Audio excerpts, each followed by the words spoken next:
Sudah 2 tahun ini, Norman mengisi hari-harinya di penjara. Norman sering ditanya oleh rekannya di penjaranya, kenapa bisa Norman sampai masuk penjara? Norman selalu menjawab bahwa ia di penjara karena membunuh seorang penjahat terkenal yang bernama David. Rekan-rekan sepenjara Norman juga mengetahui tentang sepak terjang David yang diketahui secara umum di kalangan penjahat, bahwa David adalah seorang penjahat kriminal yang sangat terkenal akan kehebatannya saat beraksi. David selalu menyembunyikan identitasnya. Tidak ada seorang pun yang mengetahui wajahnya sampai saat ini, termasuk dari kepolisian, karena ia selalu memakai topeng saat bersaksi. Ia selalu memberikan jejak di tempat kejadian perkara berupa nama dengan tulisan David.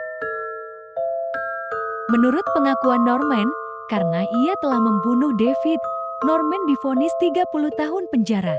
Awalnya Norman seperti biasa saja menjalani kehidupan di penjara, sampai suatu hari, ia melihat peluang untuk kabur dari penjara itu. Ia berencana membuat lubang galian yang menembus keluar penjara.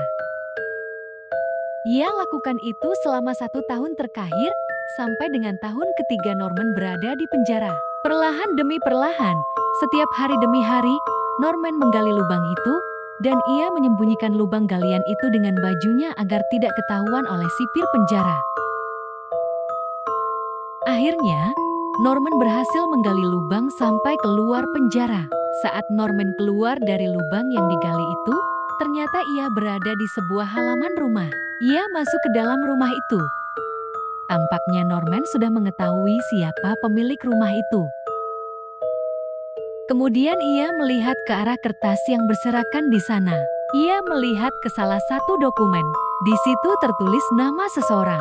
Nama itu adalah David Norman, seorang penjahat terkenal yang 3 tahun lalu ditangkap oleh polisi karena kasus kriminal berat.